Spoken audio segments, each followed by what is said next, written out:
The morning sun cast long shadows across the tarmac at Marine Corps Air Station Cherry Point as Colonel Marcus Richardson stepped out of his staff car. At 52, Richardson carried himself with the practiced authority of a man who had commanded respect for over 2 decades in the Corps. His chest bore the ribbons of 3 combat deployments, and his silver eagles caught the North Carolina sunlight as he surveyed what would be his new domain. Cherry Point was a coveted assignment, overseeing aviation logistics for the entire East Coast Marine Corps operations. Richardson had fought hard for this position, knowing it would likely be his final stepping stone to general stars. He had spent months preparing for this moment, studying personnel files, operational procedures, and the complex web of relationships that made the base function. What he hadn't prepared for was the young woman who approached his vehicle. Captain Sarah Chen moved with the efficient stride of someone accustomed to being where she needed to be when she needed to be there. At 28, she possessed an understated presence that Richardson initially mistook for timidity. Her uniform was immaculate, her bearing correct, but something about her seemed almost unremarkable to the colonel's experienced eye. "Colonel Richardson?" she asked, stopping at the prescribed distance and rendering a crisp salute. "Captain Chen, sir. I've been assigned as your temporary aide while Major Harrison is deployed." Richardson returned the salute automatically, his mind already categorizing Chen into a familiar box. Temporary aide. Probably some personnel officer's daughter or a logistics specialist filling in until his real aide returned. He'd seen it countless times throughout his career, competent enough Marines assigned to cushioned positions while the real warfighters handled the serious business. "Captain," he acknowledged with minimal warmth, "I trust you familiarized yourself with my schedule and requirements." "Yes, sir. Your first briefing is in 20 minutes with the wing commanders. I've prepared your folder with current operational status reports, personnel updates, and 3 priority issues requiring your immediate attention." Richardson accepted the folder without really looking at it, his attention already shifting to the impressive sight of FA-18 Hornets lined up across the flight line. Cherry Point housed some of the most sophisticated aircraft in the Marine Corps inventory, and the colonel felt a familiar surge of pride at being entrusted with their operational readiness. "Walk with me, Captain," he said, setting off toward the headquarters building. "Tell me about these priority issues." Chen fell into step beside him, consulting a tablet with practiced ease. "First, we have a supply chain bottleneck affecting engine maintenance parts for the Hornets. It's currently grounding approximately 15% of our aircraft. Second, there's a personnel issue with the night shift mechanics union representatives filing a formal complaint about overtime allocations. Third, we have a congressional inquiry about cost overruns on the new hangar construction project." Richardson nodded absently. Standard administrative headaches. Nothing that couldn't be resolved with proper command attention and the kind of decisive leadership he'd built his reputation on. What struck him was how matter-of-factly Chen delivered the information, as if these complex issues were routine problems with obvious solutions. "Your recommendations, Captain." "I've prepared 3 separate action plans with multiple options for each issue, sir. The engine part situation can be resolved through either emergency procurement channels or temporary redistribution from other bases. I've identified 4 viable sources with timeline estimates. The personnel issue requires reviewing the current overtime policy against union contract language. I've highlighted the relevant sections. The congressional inquiry needs a detailed response by Friday, which I can draft if you provide strategic guidance." Richardson paused at the entrance to the headquarters building. Chen's responses were more thorough than he'd expected, but he attributed that to careful preparation rather than genuine competence. Aides were supposed to be well prepared. It was literally their job. "Fine, set up individual meetings with the relevant department heads this afternoon. I want to hear their perspectives directly before making any decisions." "Already scheduled, sir. You have 15 minutes with each department head starting at 1400 hours. I've included their background briefings in your folder along with talking points and key questions." The colonel's eyebrows rose slightly. Either Chen was remarkably efficient or she'd been working on his schedule before he'd even arrived. Both possibilities were professionally acceptable, but neither particularly impressed him. Good aides anticipated their commander's needs. Inside the headquarters building, Richardson was struck by the bustling efficiency of Cherry Point's operations center. Marines moved with purpose through corridors lined with mission status boards, communication centers, and briefing rooms. The facility hummed with the controlled energy of a major military installation operating at peak efficiency. Captain Chen guided him through the maze of corridors with the confidence of someone who belonged there. She exchanged brief nods with passing Marines, occasionally pausing to redirect questions or provide quick answers to administrative queries. Richardson noted that people seemed to naturally gravitate toward Chen for information, but he assumed that was simply because she was serving as his aide. "Sir," Chen said as they approached the main briefing room, "there's one additional item I should mention. We received word this morning that Inspector General's office will be conducting a surprise readiness evaluation next week.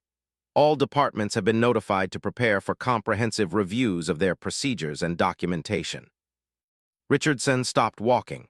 IG inspections were serious business, the kind of evaluation that could make or break careers and determine a base's operational status.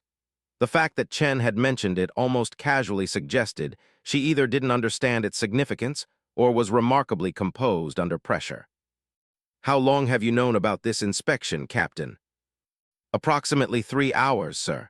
I received the notification at 600 and immediately began coordinating response preparations with department heads. We should be ready for their arrival."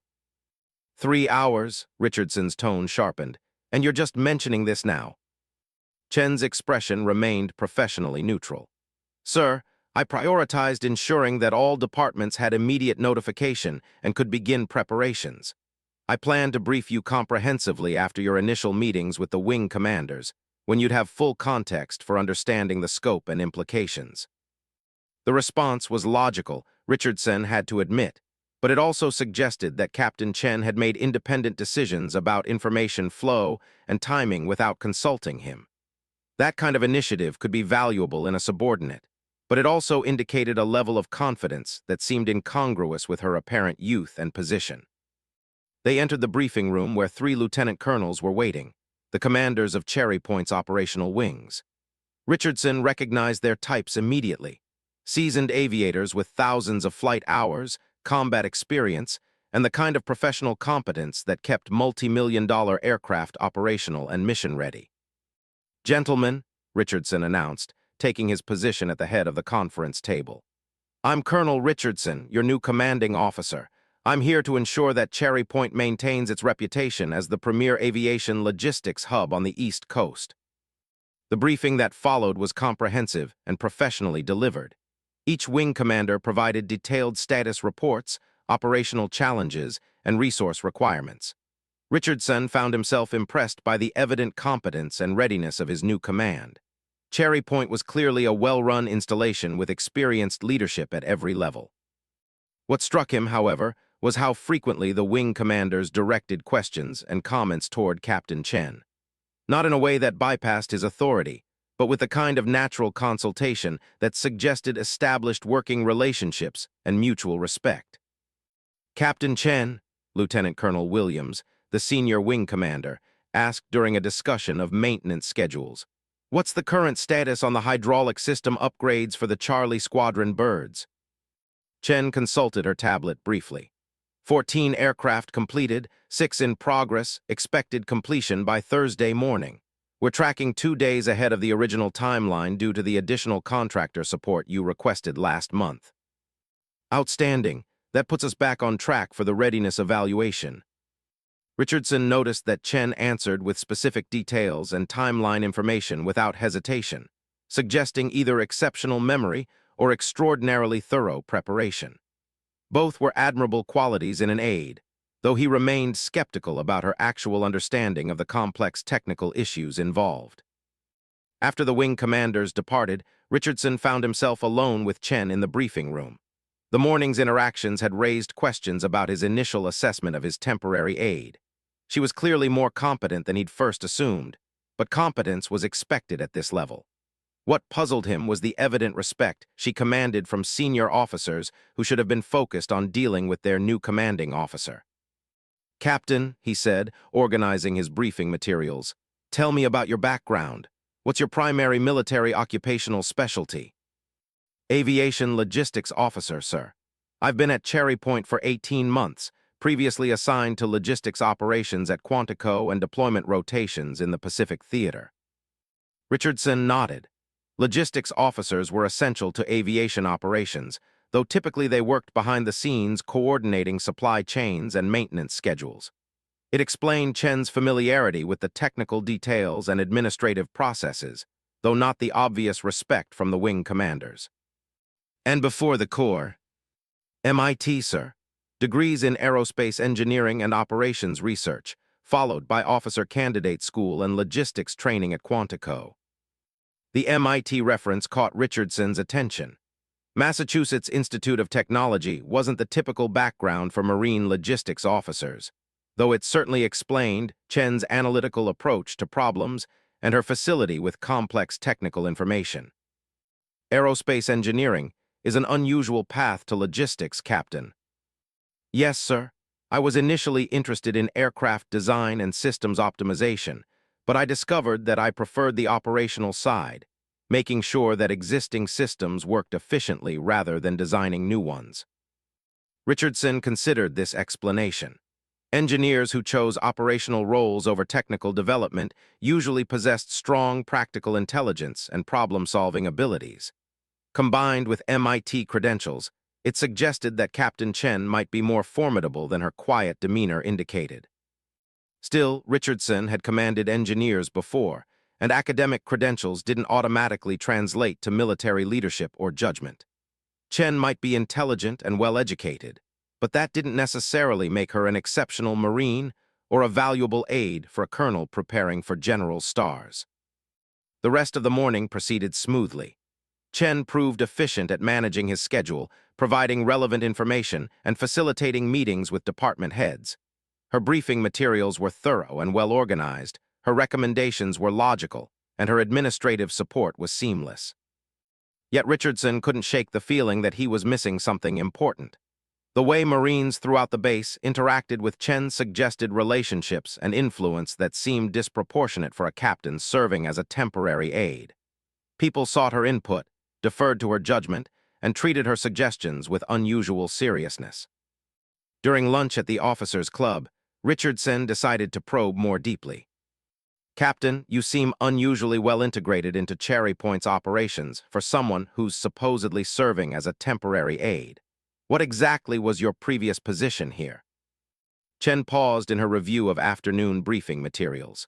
I was the assistant operations officer for the base, sir, reporting directly to Colonel Morrison before his transfer. When Major Harrison deployed and you requested an aide, Colonel Morrison assigned me to provide continuity during the transition. Assistant Operations Officer. Richardson felt a slight chill of recognition. The assistant operations officer at a base like Cherry Point wasn't a minor logistics position. It was a critical role responsible for coordinating all operational activities across multiple wings, managing resource allocation, and serving as the commanding officer's primary operational advisor. For Chen to have held that position as a captain suggested either exceptional competence or unusual circumstances. Most assistant operations officers were majors or lieutenant colonels with extensive experience and proven leadership records. That's quite a responsibility for a captain, Richardson observed carefully.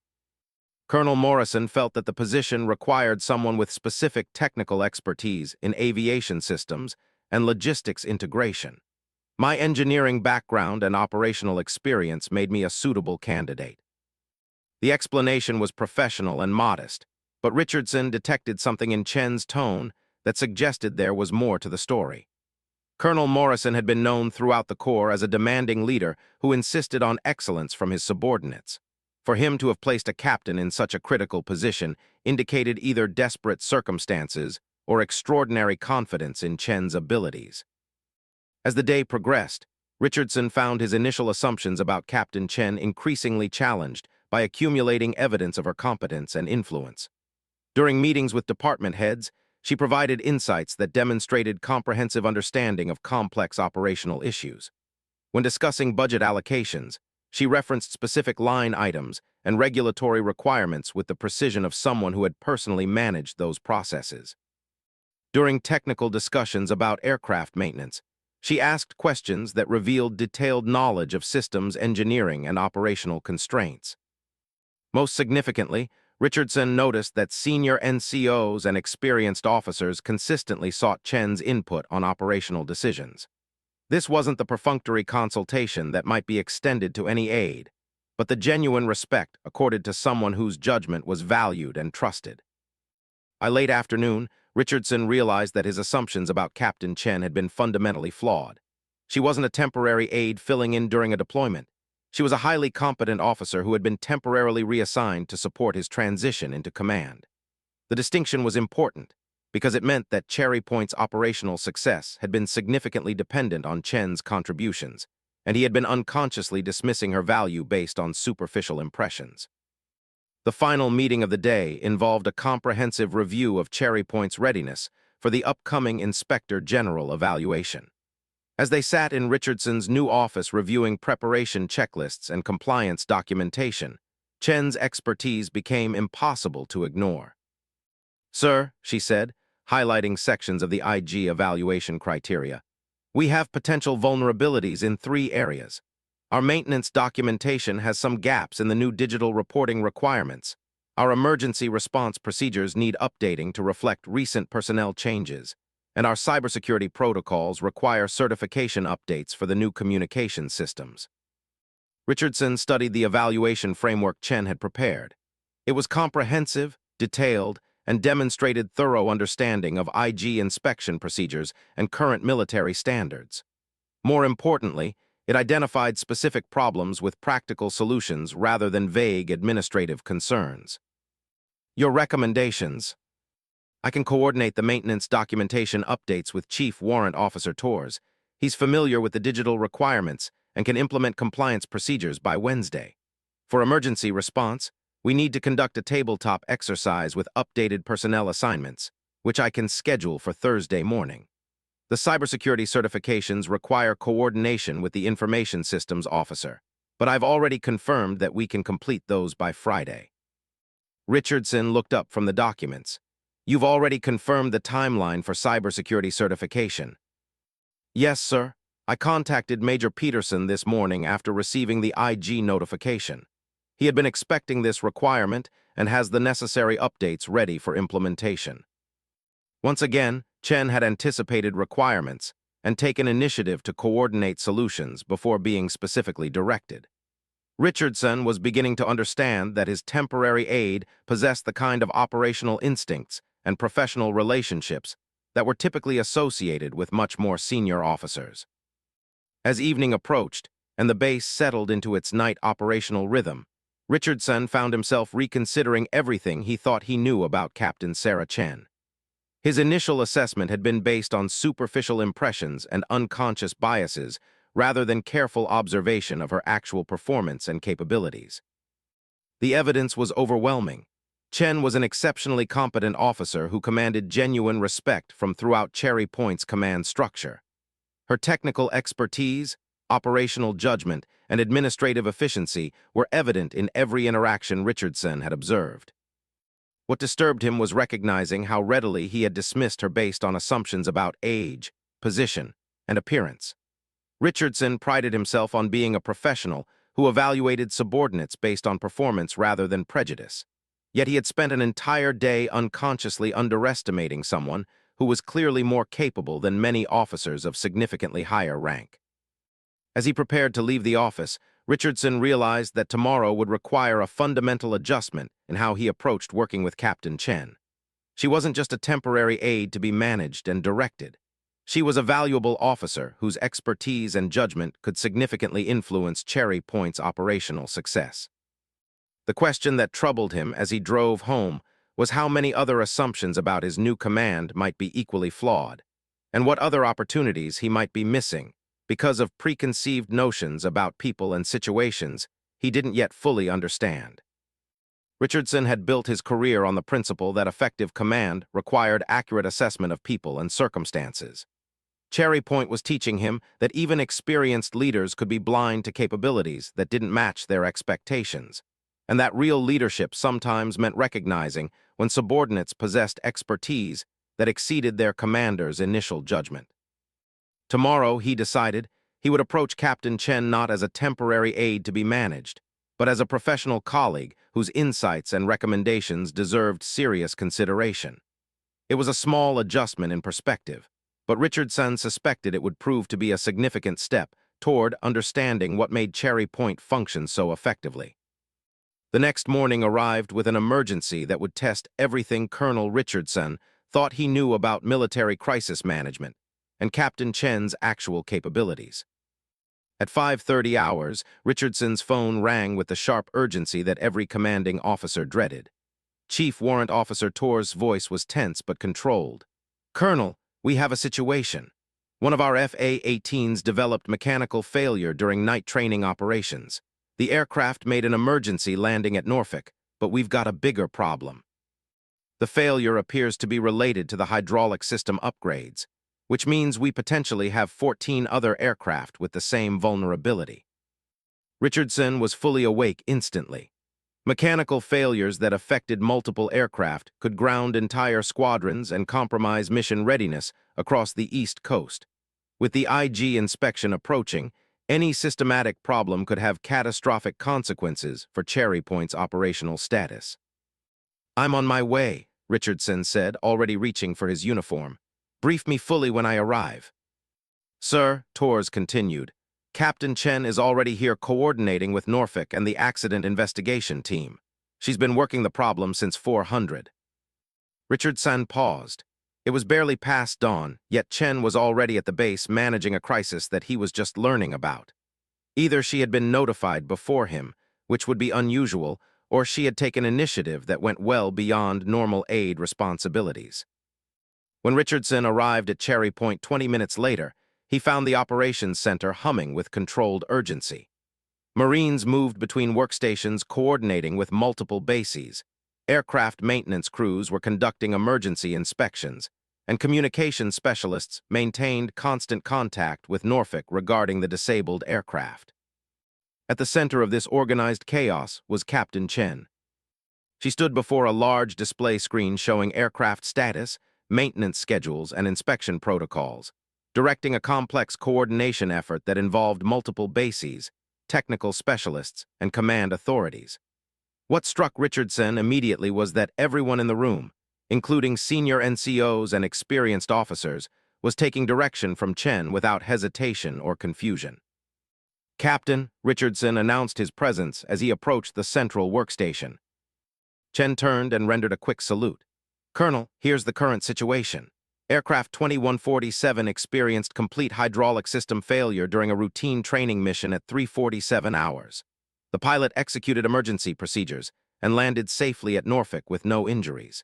Initial inspection suggests that the failure originated in the upgraded hydraulic control module installed 3 weeks ago as part of our modernization program." She gestured to the display screen, which showed detailed technical diagrams and inspection data. "We immediately grounded all 14 aircraft that received the same upgrade pending investigation. I've coordinated with Norfolk's maintenance team to conduct detailed failure analysis, and we have technical representatives from the manufacturer en route to assist with the investigation." Richardson studied the information Chen had assembled. In less than 2 hours, she had organized a comprehensive response involving multiple bases, technical experts, and command authorities. The level of coordination and technical detail suggested extensive experience with crisis management and deep understanding of aviation maintenance procedures. "What's our current operational status?" "We have 23 aircraft fully mission-ready, 14 grounded pending investigation, and 3 scheduled for routine maintenance. That gives us approximately 70% operational capacity, which meets minimum readiness requirements but limits our flexibility for surge operations." Chen's response was precise and comprehensive, delivered without hesitation or reference to notes. Richardson realized that she possessed detailed real-time knowledge of every aircraft under Cherry Point's operational control, information that even experienced commanders typically required staff assistance to access. "Your recommendation for proceeding?" "2 parallel tracks, sir. First, we complete the failure analysis and determine whether the problem is isolated to this specific aircraft or represents a systematic issue with the upgrade program. Second, We develop contingency plans for maintaining operational readiness with reduced aircraft availability. Chen moved to another workstation where technical data was streaming from Norfolk. The preliminary analysis suggests that the failure may have resulted from improper installation rather than defective components.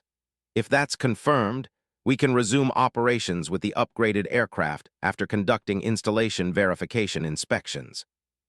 Richardson watched Chen coordinate between multiple information sources, technical specialists, and command authorities with the fluid competence of someone thoroughly familiar with complex crisis management.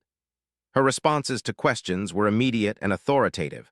Her coordination of resources was efficient and logical, and her technical understanding was evident in every decision she made. What disturbed Richardson was recognizing that Chen was managing this crisis more effectively than many senior officers he had observed in similar situations. Her performance suggested experience and expertise that seemed inconsistent with her rank and position. Lieutenant Colonel Williams approached the workstation with updated information from the grounded aircraft inspections. Captain Chen, we've completed initial checks on 6 of the 14 aircraft. 3 show proper installation, 2 have minor discrepancies, and 1 has the same installation error that likely caused the failure. Thank you, sir, Chen replied, updating her tracking display. That suggests we're dealing with quality control issues during installation rather than systematic component failure. Can you expedite inspections on the remaining 8 aircraft so we can return properly installed systems to service? Already in progress, we should have complete results within 2 hours. Richardson noticed that Williams addressed Chen with the professional courtesy typically reserved for senior officers, and that Chen's response carried the authority of someone accustomed to making operational decisions. Their interaction suggested established working relationships based on mutual respect and proven competence. As the morning progressed, Richardson found himself observing Chen's crisis management performance with growing recognition of her actual capabilities. She coordinated simultaneously with Norfolk's maintenance team, manufacturer technical representatives, squadron operations officers, and senior command authorities.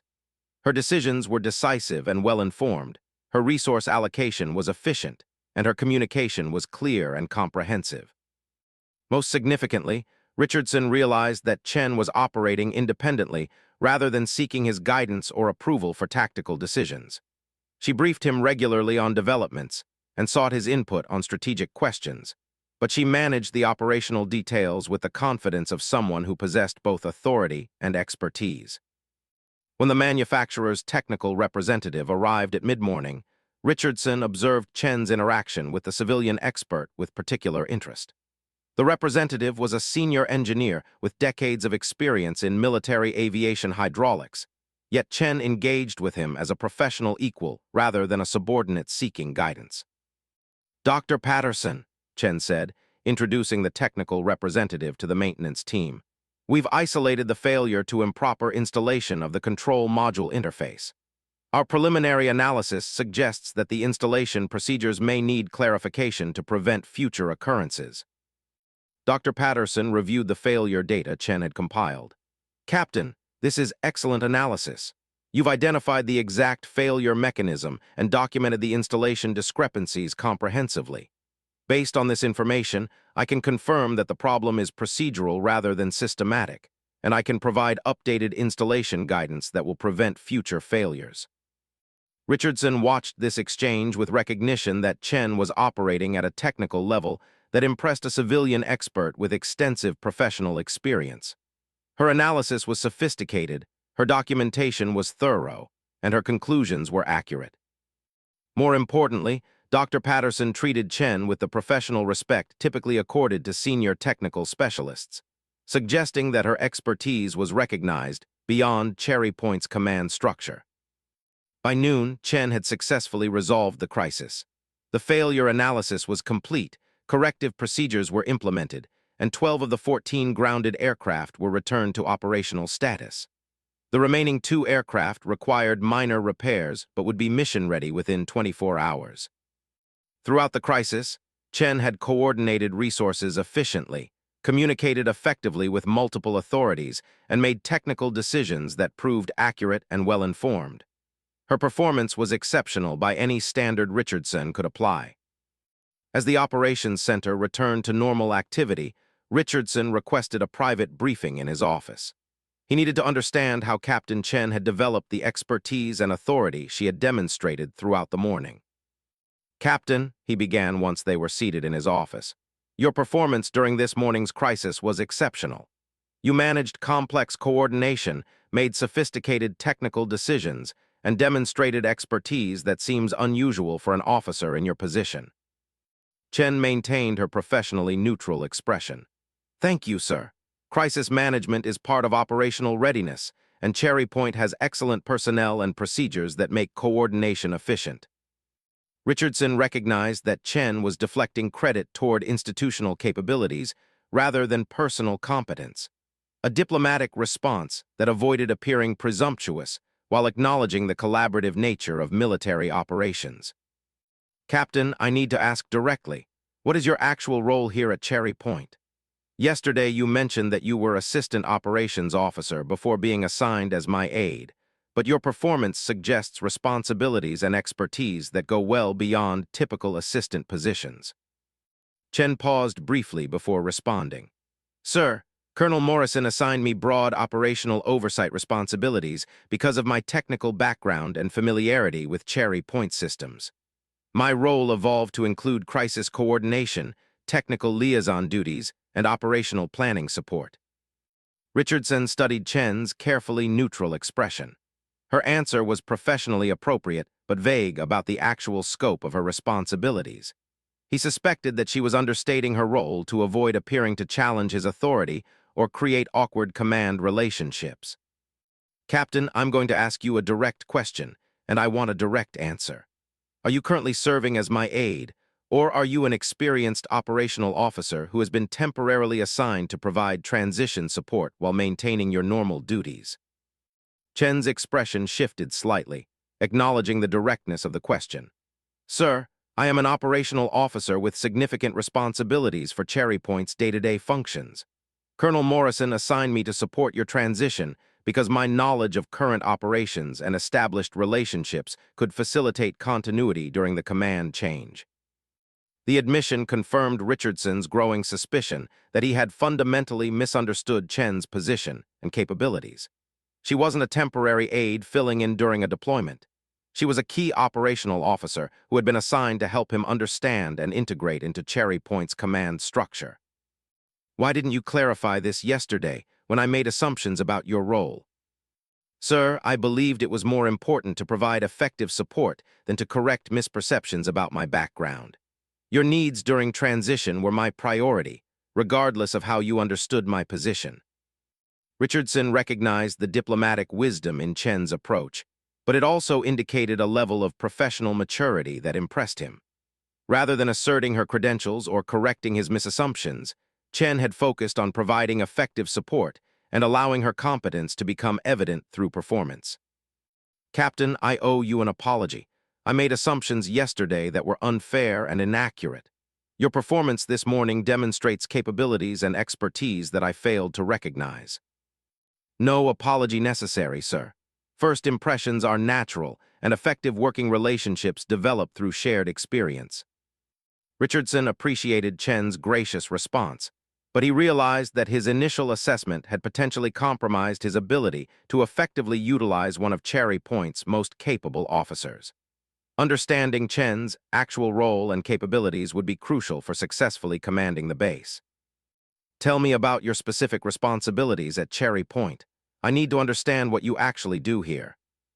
Chen consulted her tablet briefly. "I coordinate operational planning between wings, manage resource allocation for major operations, serve as technical liaison for complex maintenance issues, oversee crisis response coordination, and provide analysis support for strategic planning initiatives." Richardson absorbed this information with growing recognition of how significantly he had underestimated Chen's position. Her responsibilities were essentially those of a deputy operations officer, managing critical functions that directly affected Cherry Point's mission readiness and operational effectiveness. Those are typically major or lieutenant colonel responsibilities. "Yes, sir. Colonel Morrison felt that the position required specific technical expertise that was more important than traditional rank considerations. My performance was evaluated based on results rather than conventional career progression expectations. Richardson understood the implications of Chen's explanation. Colonel Morrison had been willing to place critical operational responsibilities in the hands of a captain because her technical competence and proven performance outweighed traditional rank-based assignments. It was an unconventional decision that suggested both Morrison's confidence in Chen and the exceptional nature of her capabilities.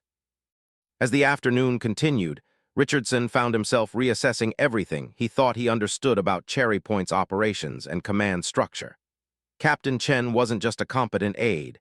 She was a critical component of the base's operational effectiveness, managing functions that directly influenced mission readiness and operational success. More importantly, Richardson realized that his initial dismissal of Chen based on superficial impressions had potentially compromised his ability to understand and effectively command Cherry Point. Understanding her actual role and capabilities was essential for making informed decisions about personnel, operations, and strategic planning. The day's events had revealed that Richardson needed to fundamentally recalibrate his approach to command at Cherry Point. The base's success was built on competence and performance rather than traditional hierarchies, and effective leadership required recognizing and utilizing capabilities regardless of rank or conventional expectations. As evening approached, Richardson found himself looking forward to tomorrow's challenges with a new understanding of the resources available to him. Captain Chen represented exactly the kind of professional competence and operational expertise that could help him succeed as a commanding officer, but only if he was wise enough to recognize and effectively utilize her capabilities. The lesson was humbling but valuable. Effective command required accurate assessment of subordinates' actual capabilities rather than assumptions based on rank, position, or superficial impressions. Cherry Point was teaching him that the best leaders were those who could recognize excellence regardless of where they found it. The Inspector General's team arrived on Thursday morning with the methodical efficiency that characterized all IG operations. Colonel Richardson stood at attention as Brigadier General Patricia Hayes stepped from her staff vehicle, accompanied by a team of specialists whose collective expertise would determine Cherry Point's operational fate over the next 4 days. General Hayes was legendary throughout the Marine Corps for conducting thorough, uncompromising evaluations that revealed both strengths and deficiencies with surgical precision. Her IG teams were known for identifying problems that had escaped local notice and for recognizing exceptional performance that deserved broader recognition. "Colonel Richardson," General Hayes said, returning his salute with crisp professionalism, "I'm here to evaluate Cherry Point's operational readiness, command effectiveness, and compliance with current Marine Corps standards. I trust your team is prepared for comprehensive assessment." "Yes, ma'am. Cherry Point stands ready for evaluation." Richardson had spent considerable time preparing for this moment, reviewing procedures, coordinating with department heads, and ensuring that all documentation met current standards. Yet he remained concerned about potential problems that might emerge under IG scrutiny, particularly given his recent arrival and ongoing adjustment to Cherry Point's complex operations. What he hadn't anticipated was how prominently Captain Chen would figure in the inspection process. General Hayes's first briefing was conducted in Cherry Point's main conference room with all senior officers present. Richardson provided an overview of base operations, mission readiness, and recent operational achievements. He felt confident in his presentation, drawing on the comprehensive materials Chen had prepared and his growing familiarity with Cherry Point's capabilities. "Thank you, Colonel," General Hayes said when Richardson concluded his briefing. "Now I'd like to hear from your senior operational staff about specific functional areas." The briefings that followed were detailed and professional. Each department head provided comprehensive status reports, answered technical questions, and demonstrated thorough knowledge of their areas of responsibility. Richardson was pleased with his subordinates' performance and confident that Cherry Point was making a positive impression. Then General Hayes made an unexpected request. "I'd like to speak with Captain Chen about operational coordination and crisis management procedures." Richardson felt a moment of uncertainty. While Chen had proven exceptionally competent, having her represent Cherry Point to the Inspector General seemed like an unusual risk. IG evaluations typically focused on senior officers and established command procedures rather than individual captains. "Ma'am," Richardson said carefully, "Captain Chen is currently serving as my aide. Would you prefer to speak with Lieutenant Colonel Williams about operational coordination?" General Hayes consulted her tablet briefly. "No, Colonel. I specifically want to speak with Captain Chen. My advance team identified her as the primary coordinator for operational functions, and I want to understand how Cherry Point manages complex operations." Richardson realized that the IG team had conducted extensive preliminary research into Cherry Point's personnel and procedures. General Hayes wasn't making random requests. She had specific information about Chen's role and wanted to evaluate her performance directly. Captain Chen approached the briefing position with the same professional composure Richardson had observed throughout their working relationship. She seemed neither intimidated by General Hayes's presence nor surprised by being singled out for individual attention. "Captain Chen," General Hayes began, "tell me about your role in operational coordination at Cherry Point." "Ma'am, I coordinate operational planning between wings, manage resource allocation for complex operations, provide technical analysis for maintenance and logistics decisions, and oversee crisis response coordination when situations require integrated base-wide response." Richardson listened to Chen's response with recognition that she was providing a comprehensive and accurate description of responsibilities that were far more extensive than typical aide duties. General Hayes was clearly aware of Chen's actual role and was evaluating her performance in that context. "Give me an example of recent crisis coordination." Chen briefly described the hydraulic system failure incident from 2 days earlier, outlining her coordination with Norfolk, manufacturer technical representatives, and Cherry Point maintenance teams. Her presentation was clear, comprehensive, and demonstrated sophisticated understanding of both technical and operational considerations. General Hayes asked several follow-up questions about decision-making processes, resource coordination, and technical analysis. Chen's responses were immediate, detailed, and revealed deep understanding of complex operational procedures. What struck Richardson was that General Hayes was treating Chen's briefing as a senior-level operational assessment rather than a subordinate status report. The questions were sophisticated, the expectations were high, and the evaluation criteria seemed to focus on strategic thinking and operational judgment. "Thank you, Captain. Excellent briefing." General Hayes dismissed Chen and continued with other scheduled assessments. But Richardson noticed that the IG team leader had taken extensive notes during Chen's presentation and seemed particularly interested in her responses about crisis coordination and technical decision-making. Over the following 2 days, Richardson observed the IG team's evaluation process with growing awareness of how thoroughly they were assessing every aspect of Cherry Point's operations.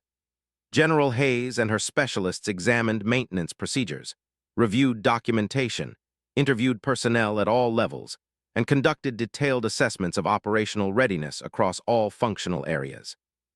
Throughout this process, Richardson noticed that IG team members repeatedly requested to speak with Captain Chen about specific operational issues. She was consulted about logistics coordination, technical procedures, emergency response protocols, and resource management practices. Each conversation was professional and focused, but the frequency of these consultations suggested that the IG team had identified Chen as a key source of information about Cherry Point's actual operational practices. On Friday afternoon, General Hayes requested a private meeting with Richardson in his office. The colonel knew that this session would likely determine the IG team's overall assessment of his command and Cherry Point's operational status. "Colonel Richardson," General Hayes began once they were seated, "I want to discuss some observations from our evaluation."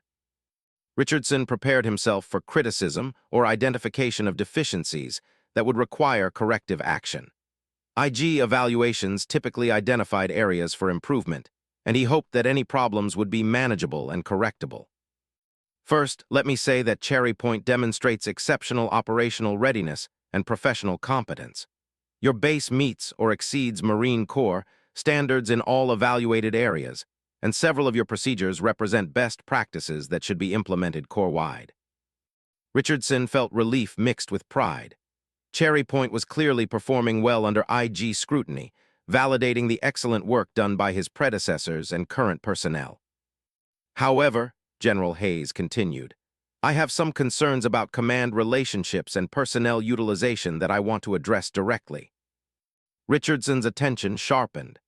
Command relationships were fundamental to military effectiveness, and any deficiencies in this area could have serious consequences for his career and Cherry Point's operational status. Colonel Captain Chen is one of the most competent operational officers I've encountered in 25 years of Marine Corps service. Her technical expertise, operational judgment, and crisis management capabilities are exceptional by any standard. Richardson nodded, recognizing the accuracy of General Hayes's assessment based on his own recent observations of Chen's performance. My concern is that you don't seem to fully understand or effectively utilize Captain Chen's capabilities. She's currently functioning as both a senior operational officer and a basic aide, which represents significant underutilization of exceptional talent. General Hayes's observation was accurate and pointed. Richardson realized that his initial misassessment of Chen had created ongoing inefficiencies in command relationships and resource utilization. Ma'am, I arrived at Cherry Point with incomplete information about Captain Chen's background and responsibilities. I'm still adjusting my understanding of her role and capabilities. Colonel, effective command requires rapidly and accurately assessing subordinates' capabilities and utilizing them appropriately. Captain Chen possesses expertise and operational experience that could significantly enhance your command effectiveness, but only if you recognize and leverage her actual capabilities rather than treating her as administrative support. Richardson understood that General Hayes was providing both criticism and guidance. His failure to quickly recognize and effectively utilize Chen's capabilities reflected poorly on his command judgment and suggested potential problems with personnel assessment and utilization. What do you recommend, ma'am? General Hayes consulted her notes briefly. Captain Chen should be formally assigned to operational duties that match her capabilities and experience. Her current responsibilities are already at the major or lieutenant colonel level, and she should be recognized and utilized accordingly. You're recommending that I modify Captain Chen's position and responsibilities. I'm recommending that you accurately assess what Captain Chen is already doing and ensure that her position reflects her actual contributions to Cherry Point's operational effectiveness. Richardson realized that General Hayes was identifying a fundamental leadership challenge, recognizing and effectively utilizing exceptional subordinates regardless of rank or conventional expectations. Chen's performance was superior, but Richardson's command effectiveness would be judged on his ability to leverage that performance appropriately. General Hayes continued her assessment. Captain Chen's performance during this week's evaluation was exceptional. She demonstrated comprehensive knowledge of operations, sophisticated analytical capabilities, and leadership qualities that significantly exceeded expectations for her rank and position. Richardson absorbed this feedback with recognition that Chen had not only performed well during the IG evaluation, but had actually enhanced Cherry Point's overall assessment. Her competence and professionalism had contributed to the base's success rather than creating complications or concerns. Colonel, I'm going to make some observations about command effectiveness that you should consider carefully. Richardson prepared for criticism that would likely be both accurate and uncomfortable.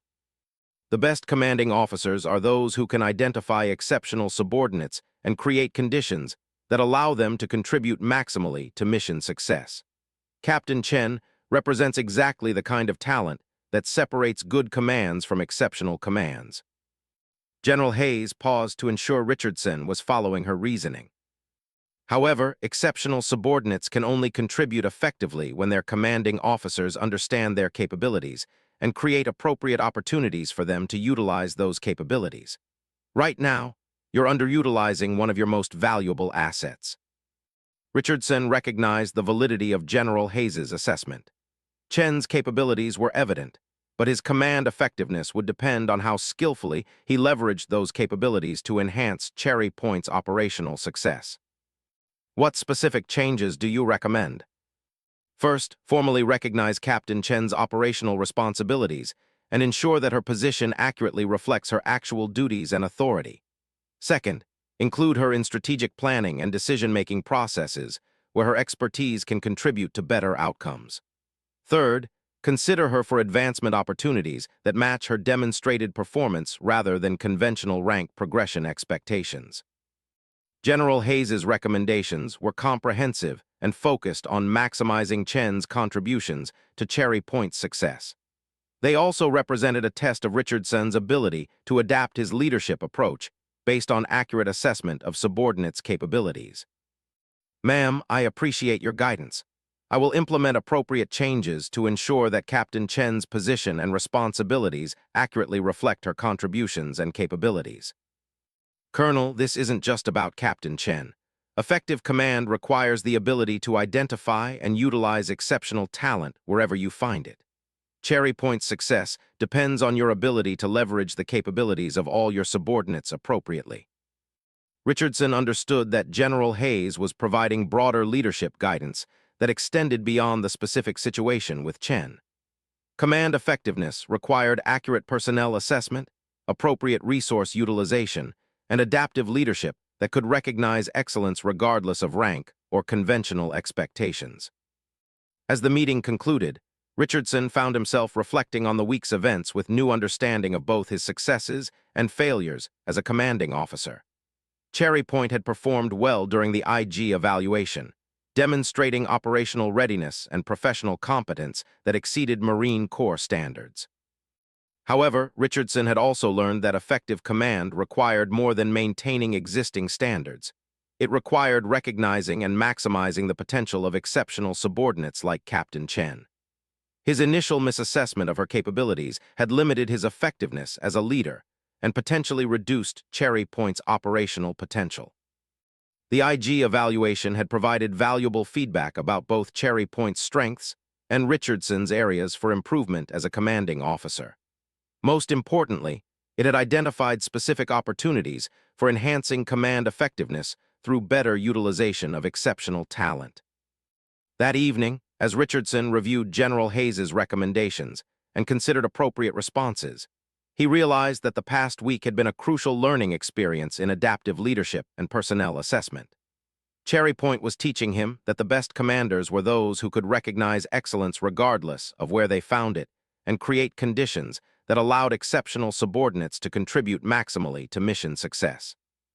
Tomorrow would begin a new phase in his command of Cherry Point, one that would be characterized by more accurate assessment of subordinates' capabilities and more effective utilization of the exceptional talent he had been fortunate enough to inherit. The following Monday morning brought an unexpected communication that would fundamentally change Richardson's understanding of Captain Chen's background and significance within the broader Marine Corps community. Richardson was reviewing the weekend's operational reports when his secure phone rang with a call from Marine Corps headquarters in Quantico. Major General William Crawford, the Deputy Commandant for Aviation, was calling personally, an unusual occurrence that immediately commanded Richardson's full attention. Colonel Richardson, I'm calling about Captain Sarah Chen. I understand she's currently assigned to your command at Cherry Point. Richardson felt a moment of uncertainty. General Crawford's direct interest in a captain was highly unusual and suggested circumstances that Richardson didn't fully understand. Yes, sir, Captain Chen is assigned to my staff. May I ask the nature of your interest? Colonel, Captain Chen is being considered for a special assignment that would require temporary detachment from Cherry Point. Before making final decisions, I want to understand her current role and performance at your command. Richardson realized that Chen was apparently being considered for opportunities at the highest levels of Marine Corps Aviation Command. The Deputy Commandant's personal involvement suggested that Chen's reputation extended well beyond Cherry Point's operational boundaries. Sir, Captain Chen is an exceptional officer. Her technical expertise, operational judgment, and leadership capabilities have been instrumental in maintaining Cherry Point's operational readiness and effectiveness. Can you be more specific about her responsibilities and performance? Richardson found himself describing Chen's actual role at Cherry Point, including her crisis management, technical coordination, and operational planning responsibilities. As he outlined her contributions, he realized that he was effectively making a case for Chen's exceptional competence and value. Colonel, what you're describing sounds like major or lieutenant colonel level responsibilities. How has Captain Chen been able to perform effectively at that level? The question forced Richardson to articulate what he had observed about Chen's capabilities over the past 2 weeks. Her technical background, operational experience, and professional maturity enabled her to function effectively at levels well above her rank, producing results that exceeded normal expectations. Sir, Captain Chen possesses unusual technical expertise combined with sophisticated operational judgment. Her performance consistently exceeds expectations, and she has earned genuine respect from throughout Cherry Point's command structure. General Crawford paused briefly before continuing. Colonel, I need to share some background information about Captain Chen that might help you understand why she's being considered for this assignment. Richardson prepared to learn information that would likely explain some of the inconsistencies he had observed in Chen's background and capabilities. Captain Chen graduated first in her class at MIT with degrees in aerospace engineering and operations research. She was recruited directly by Marine Corps Aviation Command for specialized technical positions. Her initial assignments included advanced logistics systems development and operational analysis for next-generation aircraft programs. Richardson absorbed this information with growing recognition of Chen's exceptional academic and professional background. MIT graduates recruited directly by Marine Corps Aviation Command represented the most academically gifted officers in the service.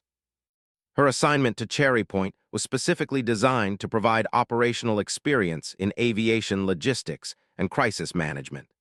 Colonel Morrison was selected to mentor her development because of his reputation for developing exceptional officers.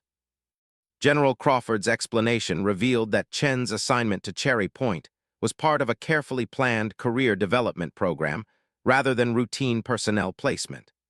Her role and responsibilities had been deliberately designed to prepare her for senior positions in Marine Corps aviation. Colonel, Captain Chen is being considered for assignment to the Pentagon as a technical advisor for next-generation aviation systems development. The position would involve coordinating between military requirements and civilian contractors for advanced aircraft programs.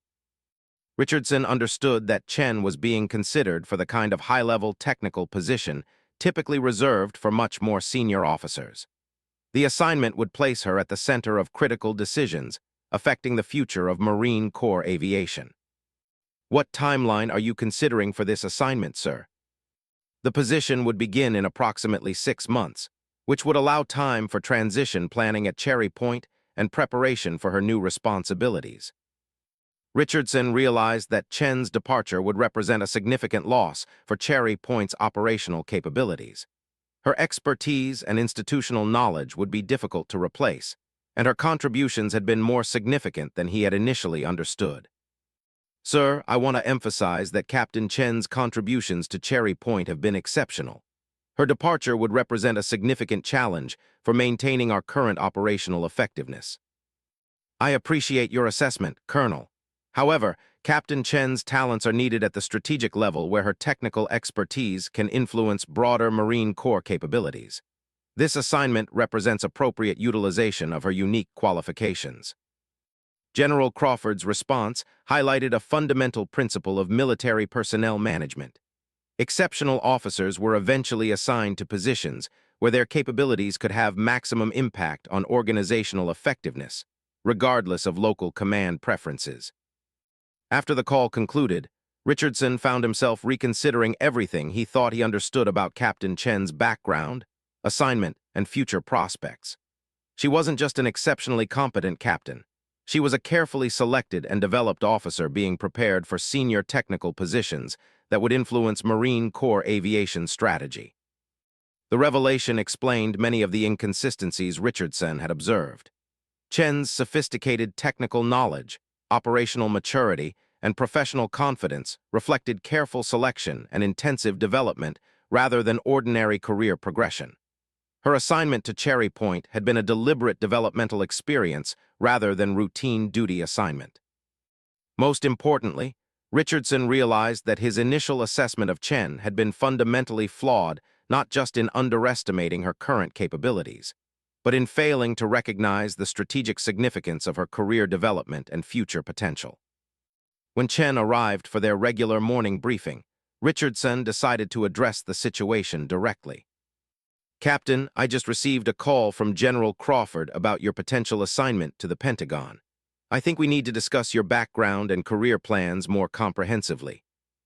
Chen's expression remained professionally neutral, but Richardson detected a slight shift that suggested she had been expecting this conversation. "Sir, I wasn't sure how much detail about my background would be relevant to my current assignment at Cherry Point."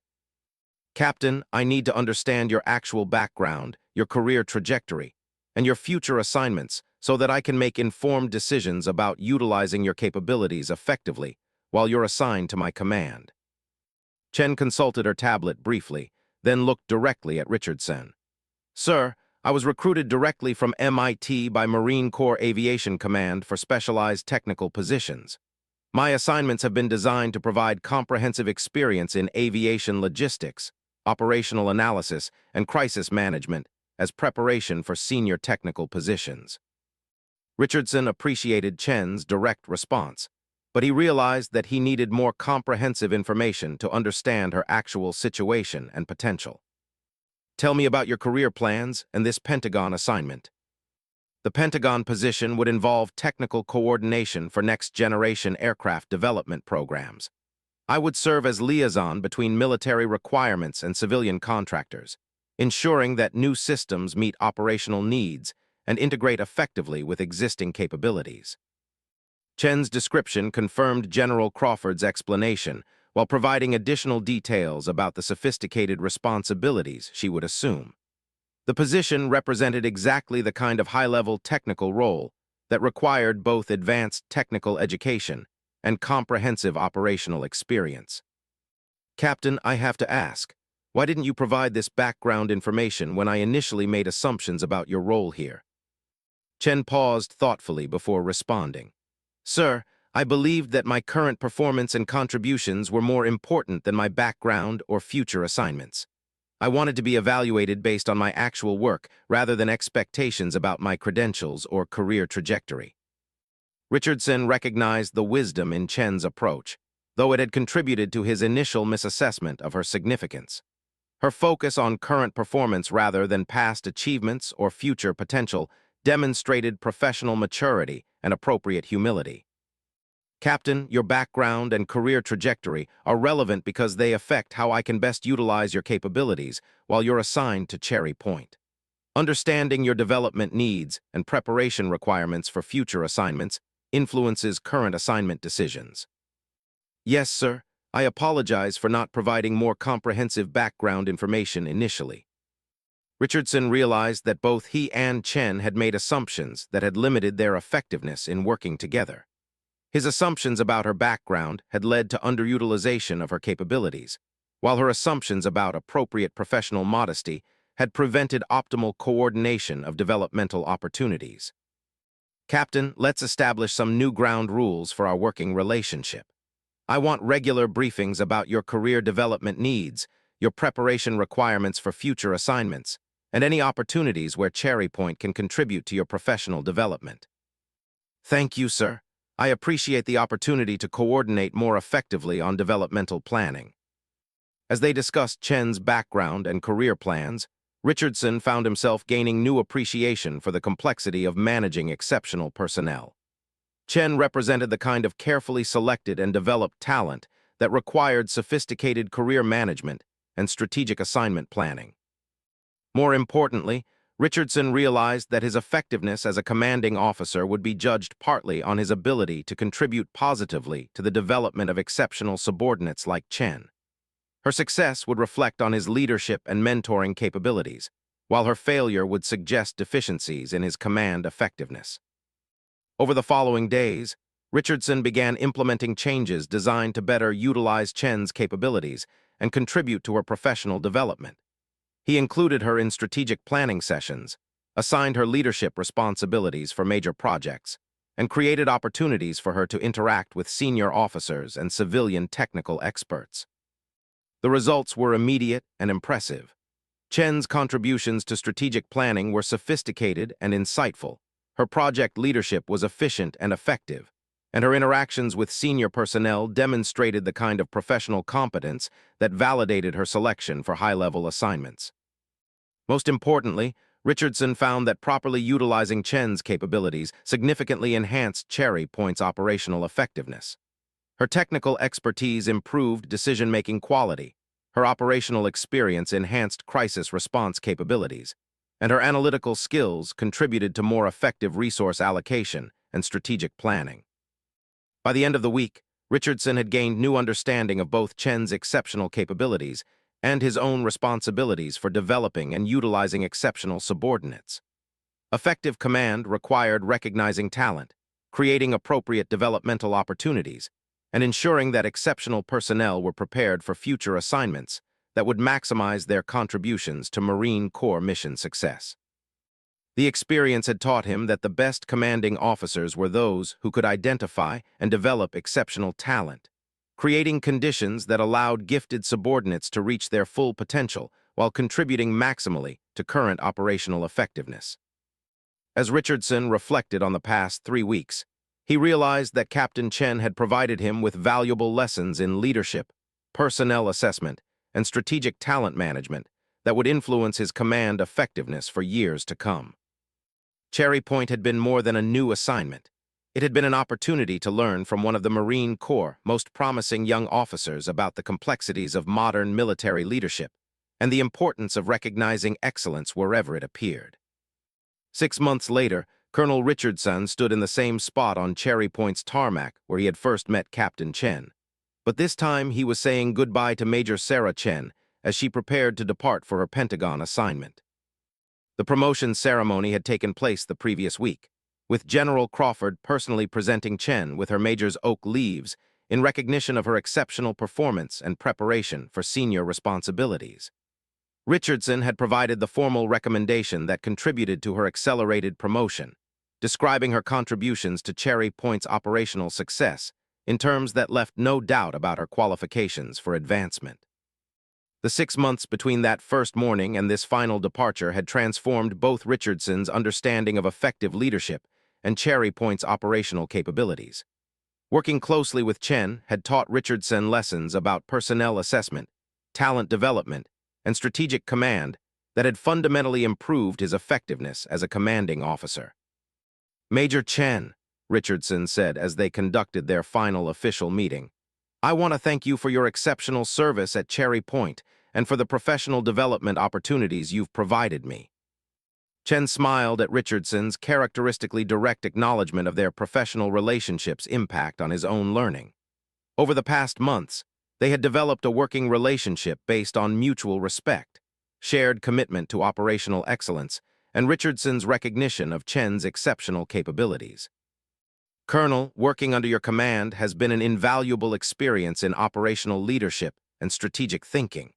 Your mentoring and developmental support have prepared me well for Pentagon responsibilities."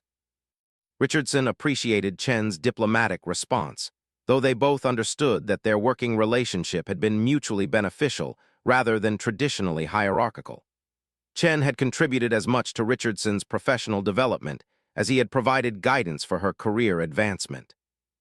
As they reviewed the transition plans for Chen's departure, Richardson reflected on the specific lessons he had learned about command effectiveness through working with an exceptional subordinate.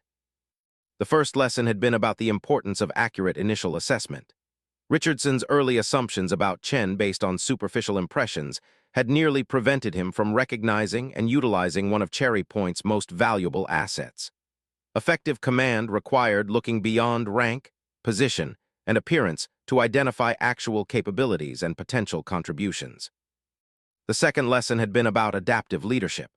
Once Richardson recognized Chen's capabilities, he had needed to adjust his leadership approach to provide appropriate challenges, developmental opportunities, and recognition. Managing exceptional subordinates required different skills than managing average performers, and effective commanders needed to be flexible enough to adapt their approach based on individual capabilities and needs. The third lesson had been about strategic talent development. Chen's career trajectory had been carefully planned by senior Marine Corps leadership to provide comprehensive preparation for high-level technical positions. Richardson's role had been to contribute to that development through appropriate assignments, mentoring, and performance evaluation. Effective commanders understood that developing exceptional subordinates was part of their strategic responsibility to the broader organization. The fourth lesson had been about collaborative leadership. Chen's expertise in technical areas had often exceeded Richardson's knowledge, requiring him to rely on her judgment and recommendations while maintaining appropriate command authority.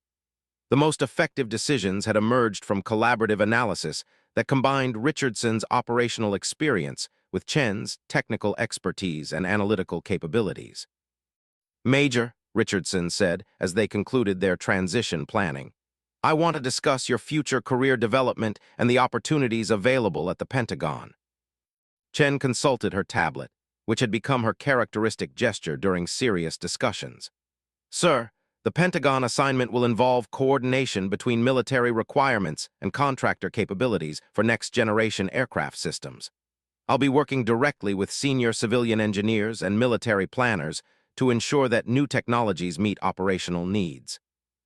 Richardson understood that Chen's Pentagon assignment represented exactly the kind of high-level technical position that required both advanced education and comprehensive operational experience. Her time at Cherry Point had provided the operational background necessary to evaluate military requirements and translate them into effective technical specifications. "What are your long-term career objectives?" "I'm interested in senior positions that combine technical expertise with operational responsibility. Eventually, I'd like to command an aviation logistics unit or serve as a senior technical advisor for Marine Corps aviation development." Chen's career objectives reflected sophisticated understanding of how technical expertise could be combined with operational leadership to create maximum impact on Marine Corps capabilities. Her goals were ambitious but realistic given her demonstrated performance and careful career development. Richardson realized that Chen represented the kind of officer who would likely achieve senior positions with significant influence on Marine Corps aviation strategy and capabilities. Her success would validate the investment in her development and demonstrate the value of identifying and nurturing exceptional talent.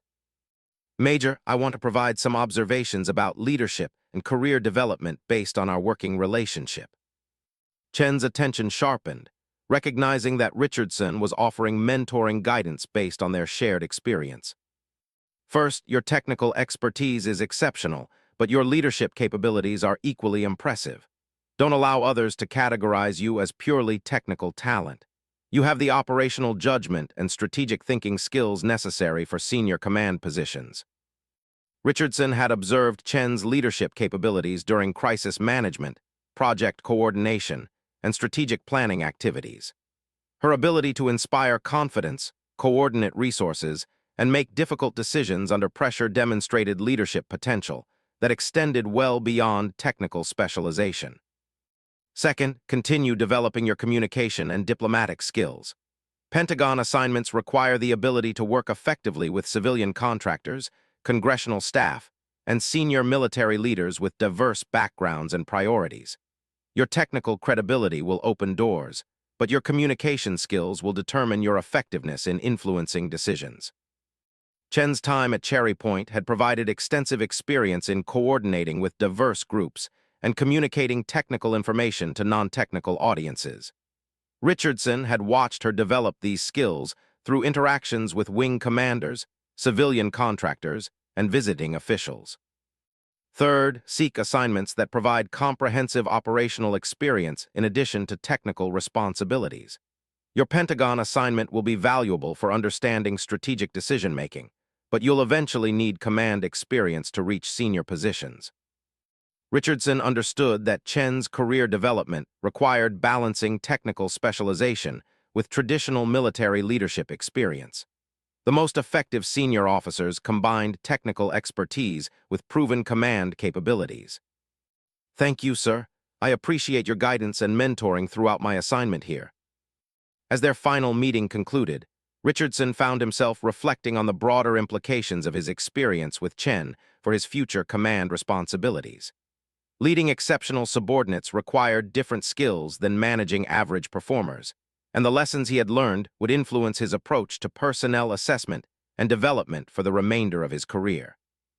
The most important realization had been that effective command was ultimately about maximizing the potential of all subordinates, not just maintaining operational standards. The best commanders created conditions that allowed exceptional personnel to contribute maximally while developing their capabilities for future assignments. Chen's success at Cherry Point had enhanced the base's operational effectiveness while preparing her for strategic responsibilities that would benefit the entire Marine Corps. Richardson's role in facilitating that development represented one of his most significant contributions as a commanding officer. Later that afternoon, Richardson attended Chen's farewell reception in the Officers' Club, where Marines from throughout Cherry Point gathered to recognize her contributions and wish her success in her Pentagon assignment. The attendance and evident respect demonstrated the impact Chen had made on the base's operational community. During the reception, Richardson observed interactions between Chen and Marines of all ranks who had worked with her during her 18 months at Cherry Point.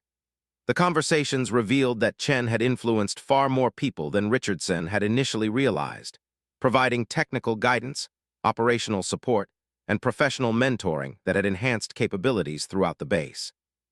Lieutenant Colonel Williams approached Richardson during the reception with observations about Chen's contributions. "Colonel, Major Chen's departure represents a significant loss for Cherry Point's operational capabilities. She's been instrumental in improving our crisis response procedures, enhancing technical decision-making, and developing junior officers throughout the base." Richardson nodded, recognizing the accuracy of Williams's assessment.